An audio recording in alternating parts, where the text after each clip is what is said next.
अभी जल्द में एक महत्वपूर्ण बहस मीडिया के माध्यम से देश में चल रहा है। बहस है, डज गॉड एग्जिस्ट। दो लोगों की इस बहस में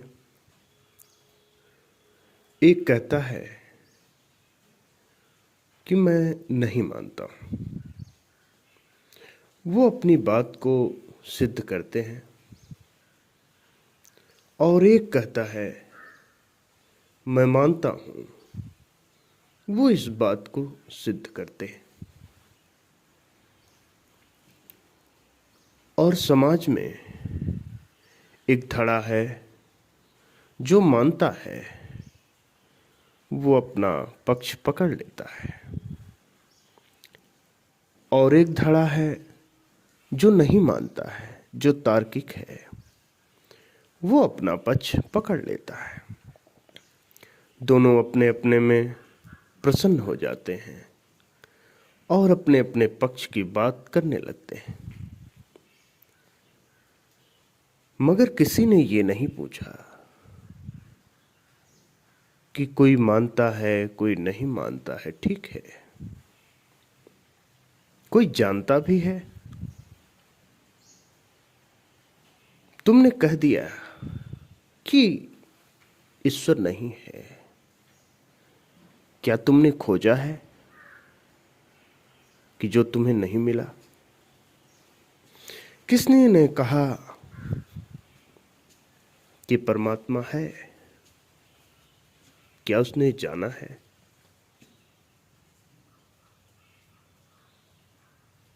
तुम्हारे मानने से, तुम्हारे न मानने से क्या होता है?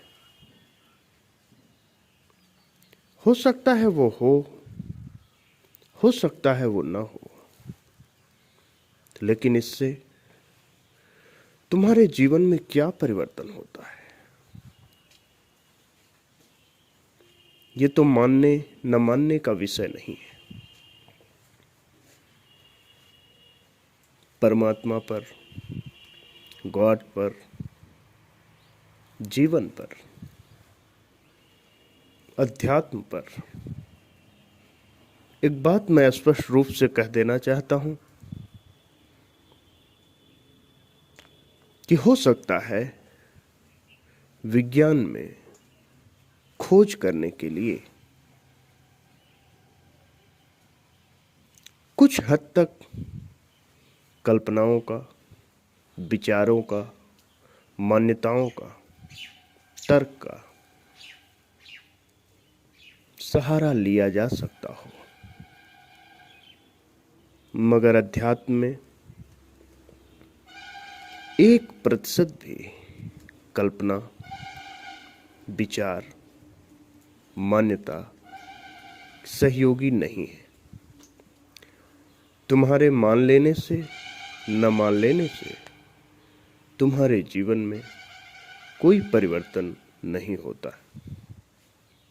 इसीलिए ये बहस निरर्थक है, क्योंकि जिस चीज को तुम जानते नहीं उसके बारे में सारे तर्क थोथे हैं।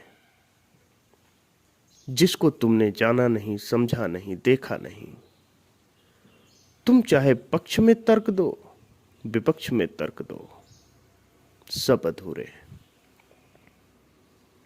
फिर बात आती है तो किया क्या जाए? खोज किया जाए। जिसके बारे में हम चर्चा कर रहे हैं, जिसके बारे में पूरी दुनिया में हाहाकार मचा है, उस सत्य को खोजा जाए।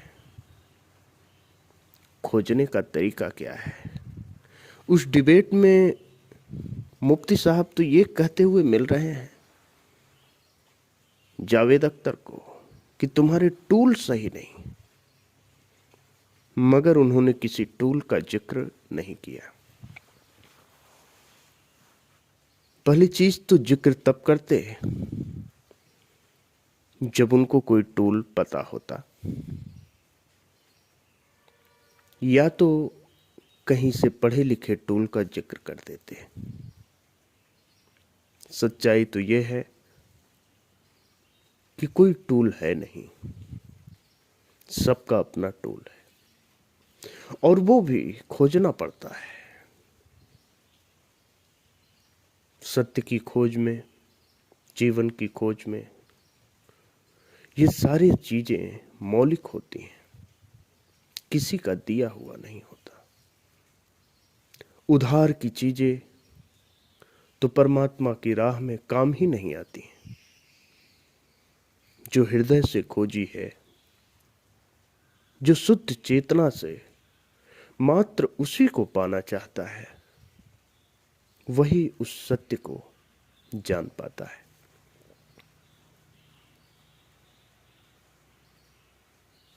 पहला तो प्रश्न यह है कि खुदा है कि नहीं है। ये बात अलग। हम हैं, हमारा अस्तित्व है। Do I exist? इस प्रश्न पर इंसान ने कभी विचार नहीं किया। कौन हो तुम? जो तुम्हें प्रतीकात्मक नाम दे दिए गए, रमेश, नसीर, मैरी, ये हो तुम? ये नाम तो बदले भी जा सकते हैं। यदि तुम नाम होते तो बदला कैसे जाता? तुम्हारा परिचय तुम्हारे पिता के नाम से है, तुम्हारे गांव, तुम्हारे शहर, तुम्हारे मुल्क के नाम से है, तुम्हारे धर्म के नाम से है। ये तो एक सेकंड में हटाए जा सकते हैं। ये तो मानने की बातें हैं कि मैं हिंदू, मैं मुस्लिम, मैं सिख, मैं ईसाई। यदि ये सब प्रतीकात्मक है तो फिर तुम कौन हो? तुम्हारा अपना परिचय क्या है? क्या इस बारे में किसी ने विचार किया? क्या इस बारे में उस डिबेट में विचार किया गया?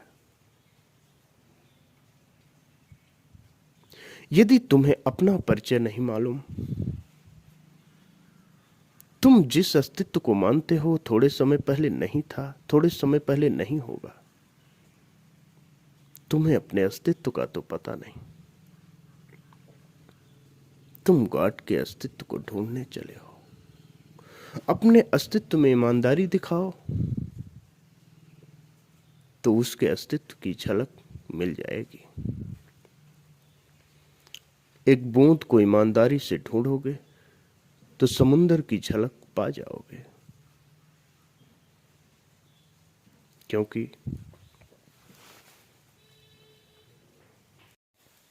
खोज का तो यही तरीका है। क्योंकि वो सत्य तुमसे ही होकर है। तुम उसी सत्य के हो। ईश्वर से, परमात्मा से, जीवन से, सत्य से तुम्हारा पर्सनल रिश्ता है। उसी को खोजना है। किसी पंडित, मौलवी, मुफ्ती, फादर की कही बातों को नहीं खोजना है। इनमें उलझोगे, यही उलझ जाओगे। ये तो खुद जानते नहीं, तुम्हें भी मूर्ख बनाएंगे। खुद के अस्तित्व को खोजो। खुद के सत्य को मात्र प्रयास करो कि मैं खुद को खोजूंगा, जानूंगा। मैंने शरीर को जाना है तो और चीजों को भी जानूंगा, ईमानदारी से। तुम अगर रास्ता खोज रहे हो तो यही रास्ता है।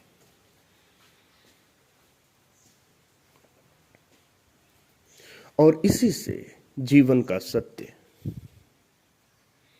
इसी से ज्ञान, इसी से तुम्हारे अपने कुरान निकलेंगे, तुम्हारे अपने वेद पुराण निकलेंगे। तुम्हारे अपने बाइबल निकलेंगे।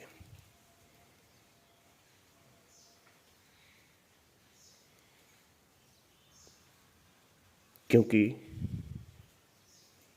तुम उसी के हिस्से हो, उसी सत्य के।